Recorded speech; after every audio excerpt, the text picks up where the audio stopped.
Bueno, estamos ya de vuelta acá en a las 8:45 en esta noche de martes con pues los temas de coyuntura, los temas de análisis en cuanto a la situación nacional. Hoy nos acompaña también María Inés Rivera, como todos los martes acá en esta mesa. ¿Cómo estás? Bien, Mario, un gusto estar aquí contigo a las 8:45, pues siguiendo un día a la vez con todo este tema que está sucediendo, ¿no? Así es. La verdad lo comentábamos fuera del aire, empieza a cansar un poco el tema, ¿no? Sí, así es, tanta información también en redes, uno ya no sabe dónde informarse. Bueno, obviamente ahora sabemos que tenemos que acudir a las fuentes oficiales, sin embargo, pues uno ve constantemente una cantidad de desinformación de audios también, ¿no? Hay que tener mucho cuidado también con eso. Y sobre todo, pues precisamente eso, abocarse a las fuentes oficiales, que son las únicas autorizadas y con la información verídica, y que pues nos tenemos que adherir a la información y los métodos de prevención que está dando el gobierno de la República y la cartera de salud, porque si no caemos en pánico, ¿no? Así es, sí, no habíamos visto también, ayer circulaban audios con una cantidad de desinformación, así que como bien dice Mario, atentos a las fuentes oficiales. Así es. Bueno, esta noche vamos a hablar de una de las noticias, vamos a dejar un poco de lado el coronavirus y vamos a hablar de algo que ha ocurrido precisamente esta tarde-noche, y es la elección de los 5 magistrados titulares del Tribunal Supremo Electoral para un periodo de 6 años. Y pues bueno, este Tribunal Supremo Electoral que organizó las elecciones 2019 está por salir y tomarán posesión estos 6 magistrados titulares dentro de pocos días. La sesión plenaria se realizó pues sin la presencia de medios de comunicación. Recordemos, estamos bajo una situación atípica en el país, bajo un estado de calamidad, y pues bueno, el Congreso de la República también ha tomado estas medidas de precaución. Nos acompañan acá en el estudio para hablar de esa elección Luis Eduardo López Ramos, abogado y notario, y Conrado Reyes, doctor en Derecho, para hablar y analizar la elección hecha por el Congreso. Buenas noches. Buenas noches. Licenciado Reyes, pues arranquemos con la primera pregunta. Mucho se hablaba en redes sociales, en temas de medios de comunicación, que los diputados iban a elegir magistrados en medio de este caos que estamos, ¿verdad? Que realmente no era una prioridad con todo el tema del coronavirus. ¿Cuál es su opinión al respecto de todo esto? Yo creo que la urgencia se daba, o se dio, mejor dicho, en base a que hace más de un año tenían que haber entregado los magistrados del Tribunal Supremo Electoral. Sin embargo, no entregaron los cargos en virtud de que venía ya un desfase en el periodo de la magistratura, lo cual fue avalado además por la Corte de Constitucionalidad hace un par de años. Eso implica que el 18 de marzo es la fecha que se había dispuesto por la Corte de Constitucionalidad como la fecha en que se debe renovar el Tribunal Supremo Electoral. El proceso en sí podía haberse cuestionado. De hecho, hubo una moción en el Congreso esta tarde en donde se plantea la necesidad de una opinión consultiva a la Corte de Constitucionalidad para determinar realmente la urgencia de esa votación. No fue votada, no fue aprobada esa moción, y el Pleno del Congreso se vio que había ya un convenio, un arreglo político entre las fuerzas políticas más amplias y más grandes, que fueron y que permitieron en una sola vuelta elegir a los 5 titulares magistrados que tendrán la responsabilidad de dirigir el Tribunal Supremo Electoral en los próximos 5 años, también la responsabilidad de presentar las reformas a la ley electoral de partidos políticos, convocar y hacer la convocatoria de las elecciones dentro de 3 años y medio, definir la fecha de las elecciones y todo lo que es el proceso electoral, lo cual implica que efectivamente vienen a asumir en un tiempo, podría ser a nivel nacional, de un estado de calamidad, pero tendrán suficiente tiempo para todas esas tareas que tienen por delante. Ahora, licenciado López Ramos, para que nos quede claro, ¿por qué hablamos de que había un desfase en cuanto a la elección y toma de posesión de un nuevo TSE? Sí, muy buena noche. El doctor Reyes hace referencia precisamente a ese desfase en atención a que 3 magistraturas antes debió haberse llevado a cabo la elección en un año impar, respecto de magistrados que por no haber podido el Congreso llegar a los consensos realmente para la elección de los magistrados en esa oportunidad, no llevó a cabo la elección sino hasta en marzo del año siguiente. Y de allí que pues las siguientes magistraturas se vinieron eligiendo en marzo cada 6 años. De ahí que pues... ¿Se recuerda usted qué magistratura fue? ¿Qué presidente del TSE? Yo no lo tengo en mente ahorita. No tengo ahorita tampoco yo presente qué magistrado y qué magistratura fue la que ocupó precisamente el Tribunal Supremo Electoral en ese momento. Quizá el doctor Reyes en este momento tal vez nos pueda apoyar sobre ese particular, pero sí reitero en atención a la pregunta que hubo un atraso, y ese atraso repercutió para las siguientes magistraturas que se vinieron eligiendo en el Congreso de la República. Si nos atenemos a oportunamente lo que la Corte de Constitucionalidad oportunamente resolvió en atención a lo que pasó con la ex fiscal general Claudia Paz y Paz, pues a ella se le recortó el periodo del cargo de fiscal general de la Nación, en atención a que la Corte de Constitucionalidad ha establecido que los periodos ya están estatuidos. Y para el caso particular de los magistrados del Tribunal Supremo Electoral, si bien es cierto no está establecido en la Constitución, sí lo está en la Ley Electoral y de Partidos Políticos, y debió haberse respetado en todo caso en aquel momento de parte del Congreso, que pues, la elección, bueno, no existía esa sentencia de la Corte de Constitucionalidad, pero debió entonces haberse electo a los magistrados para un periodo de 5 años y no para 6, como se hizo, reitero, para hace 3 magistraturas, 6 años, 6 años, 6 años, y pues venimos a casar para que el 19 de marzo tomen posesión los nuevos magistrados que serán electos o que ya fueron electos este día. Ahora bien, licenciado Reyes, podemos hablar que la elección de magistrados ha sido, por así decirlo, un proceso transparente. Se habló mucho también de cómo se dejaron a los candidatos con mejores puntajes fuera del proceso. ¿Cuál ha sido su opinión respecto a toda esta elección de magistrados? Yo creo que eso es bueno, que la población, el televidente, pues también pueda tener un poquito de la memoria de lo que pasó en este evento, y que el Congreso se limita a elegir a las personas que presenta la comisión de postulación. En esa comisión de postulación hubo fuerzas políticas que definieron que incluso gentes profesionales con punteos realmente buenos, académicamente hablando, profesionalmente de experiencia, pues no fueran incluidos en la lista final de 20 candidatos. Esto limita al Congreso a cambiar o a escoger a otras personas. Pero dentro de estos 20 profesionales, el Congreso, insisto, en esta tarde, en un acuerdo político grande, porque se necesitan 107 votos como mínimo, y hubo 2 o 3 magistrados electos que recibieron arriba de los 135, 137 votos, y eso implica que efectivamente había un acuerdo político grande entre las fuerzas mayoritarias del Congreso. De hecho, cierto acuerdo hizo necesario que después de haberse definido el 5º magistrado, se tomara un respiro. El Congreso se quedó, el pleno, el quórum se rompió, y hubo una serie de cuestionamientos de algunos diputados llamando a que se respetara el pacto que se había hecho y el acuerdo que se había también establecido antes de la sesión, de terminar este día la elección, y se tuvo que votar para declarar una sesión permanente esta tarde, cuando ya se había finalizado el periodo de la sesión ordinaria.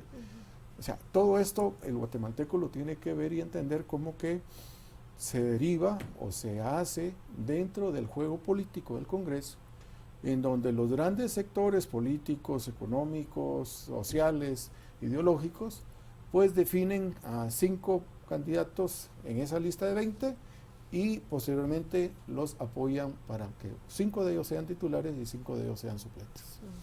Ahora, licenciado Lemus, TSE que tendrá que instalarse, ¿cuál cree usted que debe ser el principal reto que debe afrontar? En el entendido y con el respeto que nos merecen los magistrados actuales, fue un desastre la elección del 2019, o sea, quedó un muy mal sabor de boca. ¿Cuál cree usted que es el principal reto?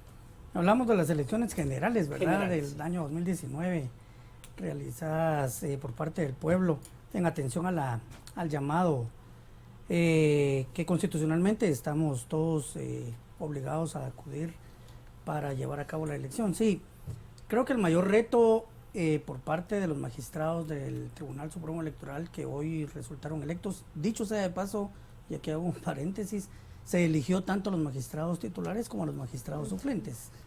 Es precisamente lo relativo a las propias reformas a la ley electoral y de partidos políticos, que si bien es cierto, ya dejó adelantado un proceso el Tribunal Supremo Electoral que está por entregar la magistratura, no menos cierto es que yo me atrevo a decir que sería pertinente que de parte de los magistrados entrantes se les dé un tiempo para que ellos puedan revisar en aras de la iniciativa de ley que les confiere la Constitución Política de la República, que ellos, insisto, puedan revisar detenidamente el trabajo hecho precisamente por la comisión a que se refiere a la ley electoral y partidos políticos, que la CAME, que se conformó.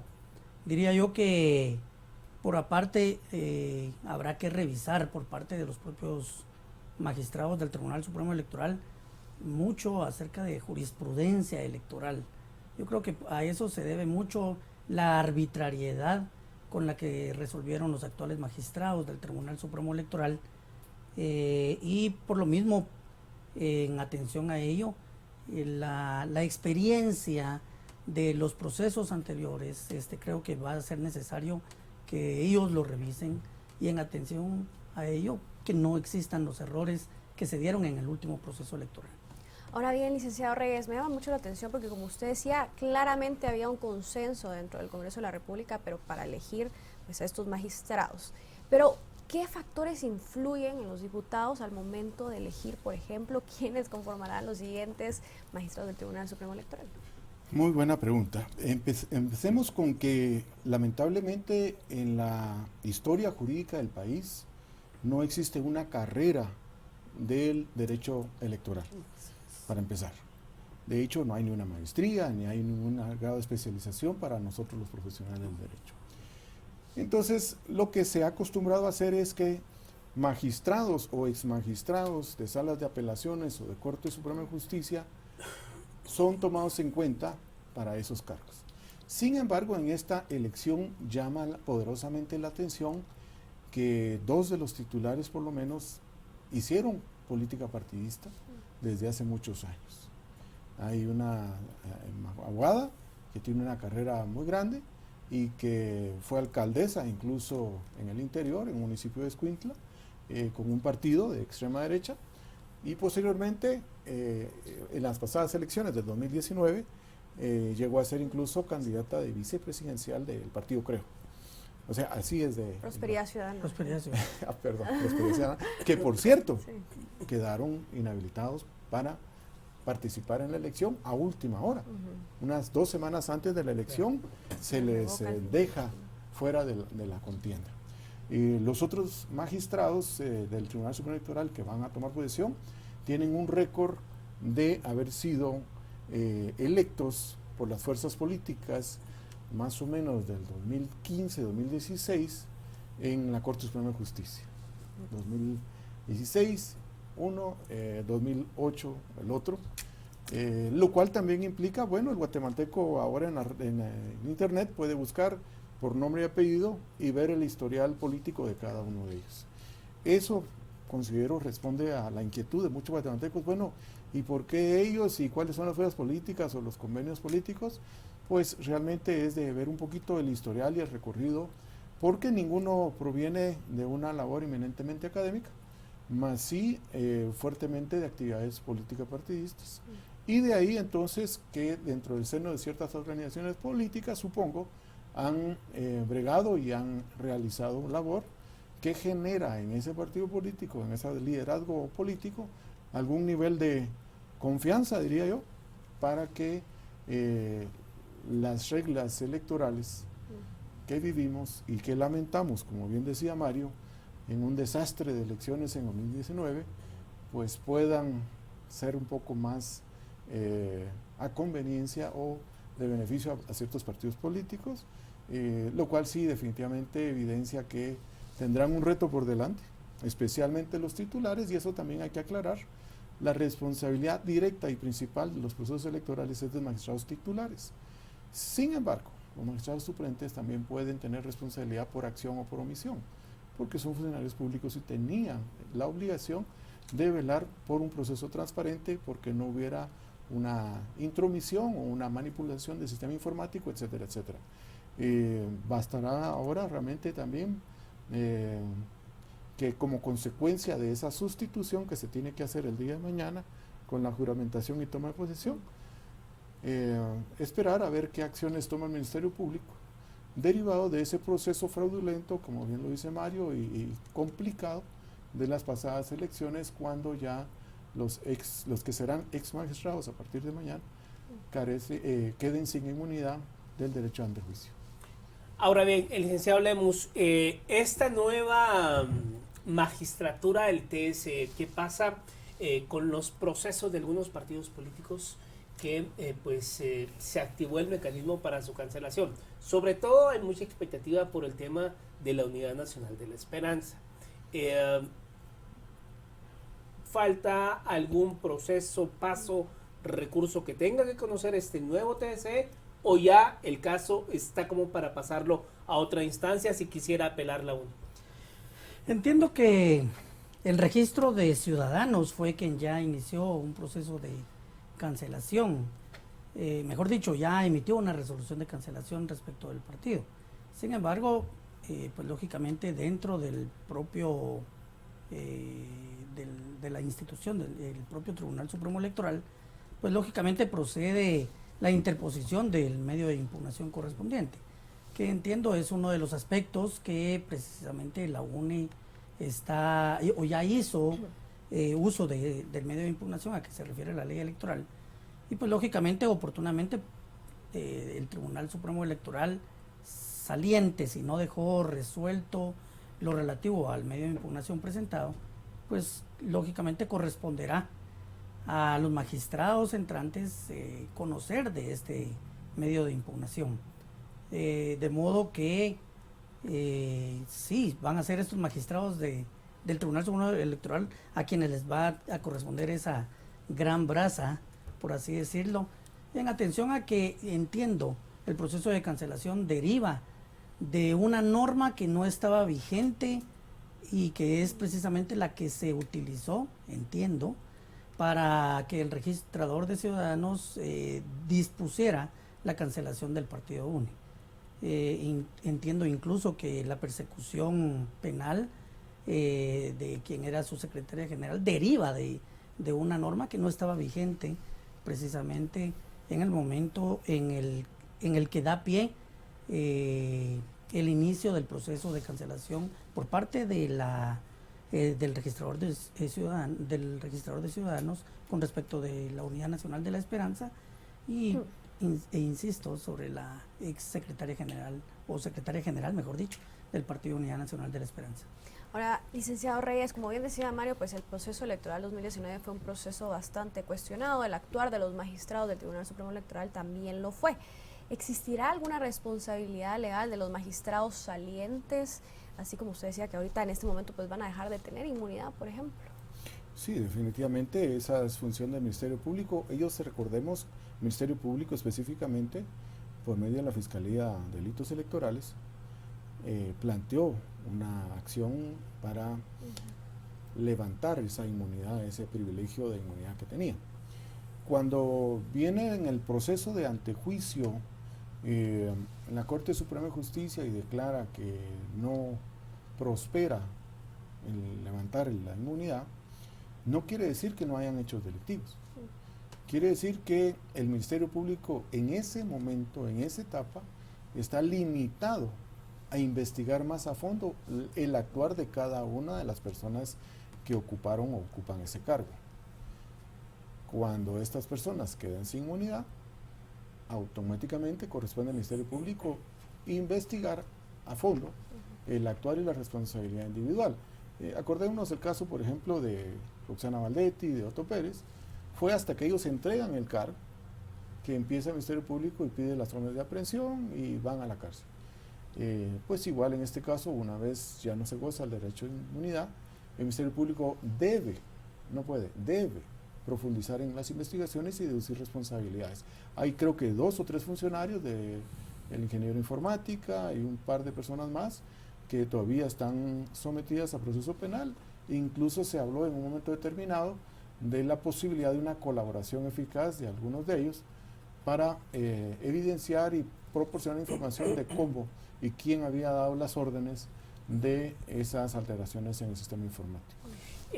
Para, digamos, blindar todo este tema en 2023, porque digamos, cuando se han hecho algunas encuestas en cuanto a cómo perciben los guatemaltecos ciertas instituciones, históricamente el Tribunal Supremo Electoral era de los mejor calificados.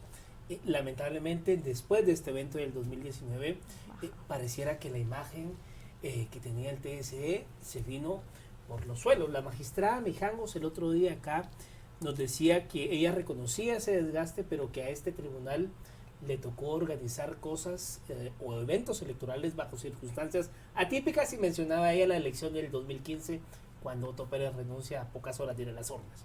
Pero bueno, ¿cómo reconstruir esa credibilidad para no incurrir en 2023 con estos errores fatales del 2019? ¿Cómo reconstruirlo? Una pregunta bastante difícil, diría yo, de contestar en atención a al reto grande que tienen los magistrados electos. Si bien es cierto, los magistrados que están todavía al frente de la institución llevaron a cabo 2 procesos electorales, incluso antes que la elección que se realizó en el año 2019, tal pareciera que no se logró aprender de la elección producida en el año 2015 y del evento que se llevó a cabo para decidir lo relativo a al diferendo territorial Guatemala-Belice, porque se pudo haber aprendido de ambos procesos electorales. Me parece que los magistrados salientes, por querer avanzar un poco más rápido que lo que realmente les permitía el sistema, pues vinieron a dar al traste para el evento electoral 2019, de modo que creo yo que de la experiencia que ocurrió para este proceso electoral 2019 es que los magistrados, yo creo que les vamos a tener que dar tiempo, les vamos a tener que, eso sí, exigir pues oportunamente, pero creo que el aprendizaje de estos 3 procesos electorales, y si de repente disponen trabajar con buena parte del personal que está incluso adentro del mismo Tribunal Supremo Electoral, lógicamente pues tendrán que cambiar algún personal de confianza o algunos puestos medios. Lo relevante es quedarse con parte del personal que ya goza de cierta experiencia. Que ha hecho carrera. Así es, exactamente. Ahora, licenciado Reyes, ¿cómo garantizar la independencia de estos magistrados del Tribunal Supremo Electoral si finalmente son los diputados quienes los eligen? Independencia me refiero también, por ejemplo, en el tema de cancelación de partidos políticos, ¿no? Que al final del día se deben favores.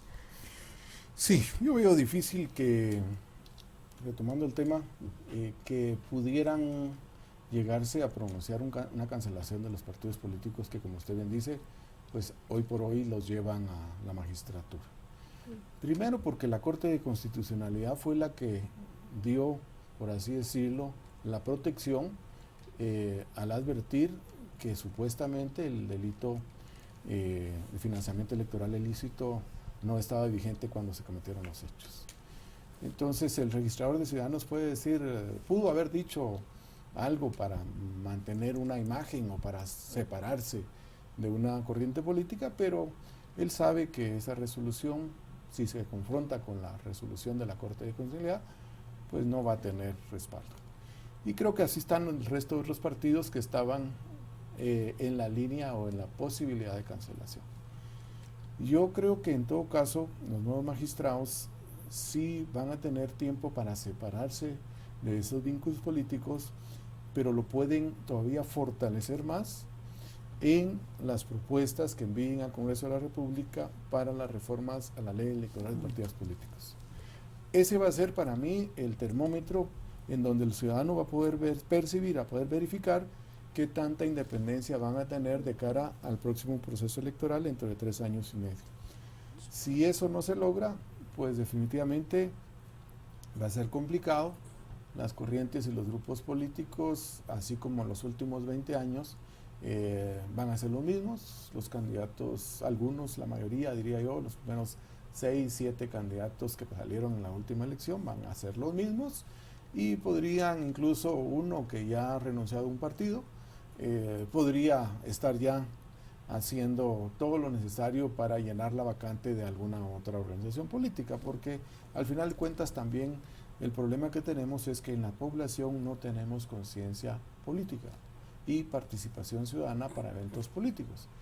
Y entonces dejamos que pequeños grupos de interés y de conveniencia coyuntural pues se aprovechen y tomen posesión de esos espacios políticos. Ahora bien, licenciado Lemus, en esta misma línea, empiezan a surgir, digamos, algunos relacionamientos entre algunos magistrados nombrados hoy con la familia del ex general Ríos Montt, con la propia ex candidata Zuly Ríos. ¿Qué opinión le merece usted al respecto? Con toda de franqueza. cara al 2023. Con toda franqueza, en lo particular desconocía esta información que me está proporcionando Mario.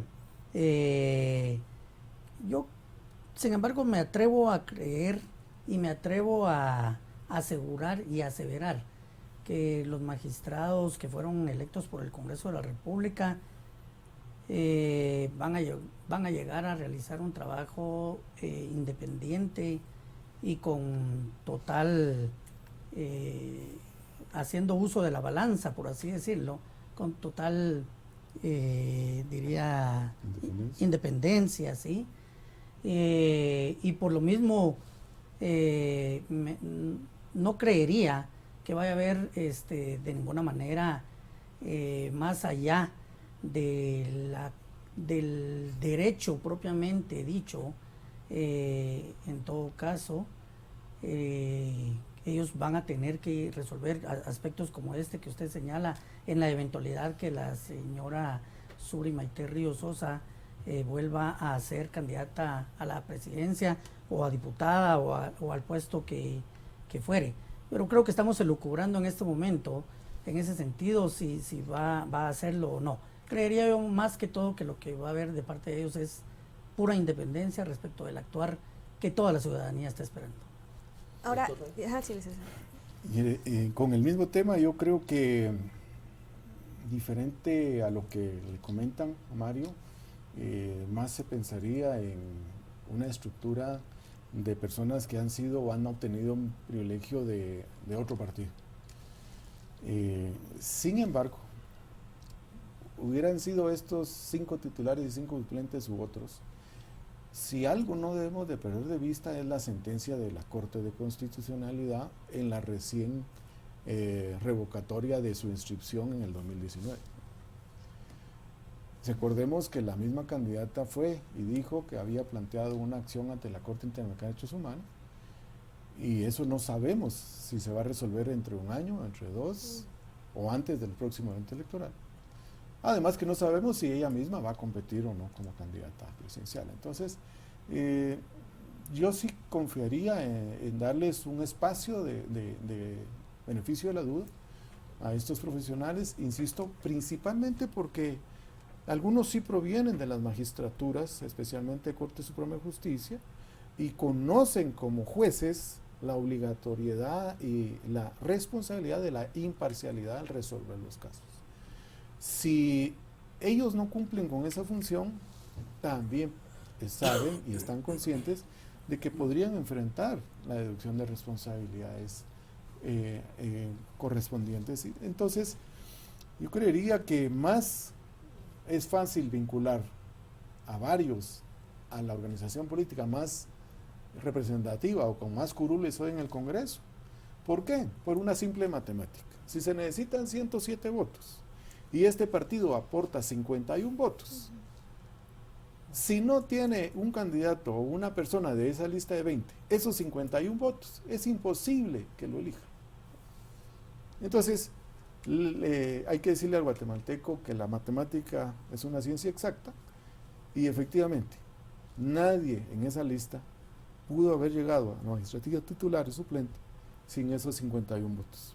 Ahora, doctor Reyes, se ha hablado mucho y cuestionado mucho acerca del modelo de elección de magistrados del Tribunal Supremo Electoral. Pasan una comisión de postulación que, como usted bien dice, a veces influye en ciertos intereses y luego pues a los diputados no les queda más que elegir dentro de una nómina ya armada. ¿Hay que hacer cambios en ese modelo de elección, según su opinión?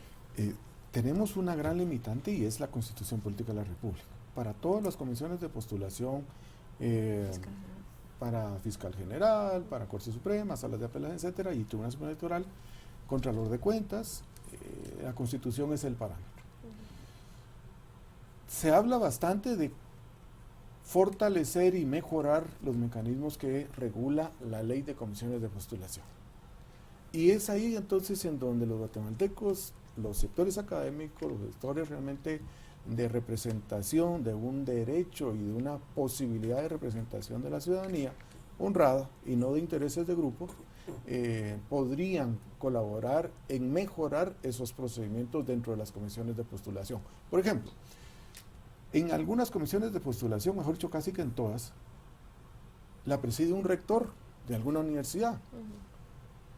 ¿Cuándo se ha cuestionado o se ha dicho que se transparente la elección de ese rector? O sea, ¿por qué no cuestionamos como guatemaltecos? Bueno, miren, ¿por qué este rector ha sido históricamente el que presidió la comisión de postulación de los últimos 3 procesos de elección de Corte Suprema de Justicia, por ejemplo? ¿Y por qué perteneciendo a una universidad que tiene pocos o casi ningunos egresados en Derecho? Pues ha decidido, ha influenciado y ha marcado la ruta de 3 o 4 Cortes Supremas de Justicia en los últimos tiempos del país. Entonces, esa transparencia, esa fiscalización ciudadana debe fortalecerse dentro de lo que es los parámetros de la ley de comisiones de postulación, si realmente queremos cambiar el resultado. De lo contrario, seguimos padeciendo lo que tenemos. Bueno, pues muchas gracias a los dos por haber estado con nosotros acá en la mesa de las 8:45 abordando precisamente esta elección. Proceso que se fue invicto, ¿verdad? Porque todos los demás procesos de elección de cortes y magistraturas han tenido sus traspiés en el proceso. No se ha terminado. Claro, no se terminó. Pero van a tomar posesión mañana, ¿no? Los de la Corte mañana Suprema van a no. ser juramentados. Juramentados. En sesión solemne. Juramentados. Yo me atrevo a decir que ellos van a tomar posesión el día jueves. En la primera hora. Sí, así es, 19. Pero mañana al menos van a jurar. A los 10 magistrados, los titulares y los suplentes. Bueno, 5 muchas gracias. Vamos a una pausa y volvemos con el segundo tema de la noche. Tiene que ver con el tema de los precios en toda esta coyuntura de principales elementos de medicina, limpieza. Está con nosotros la directora de la DIACO, así que quédese con nosotros, ya venimos.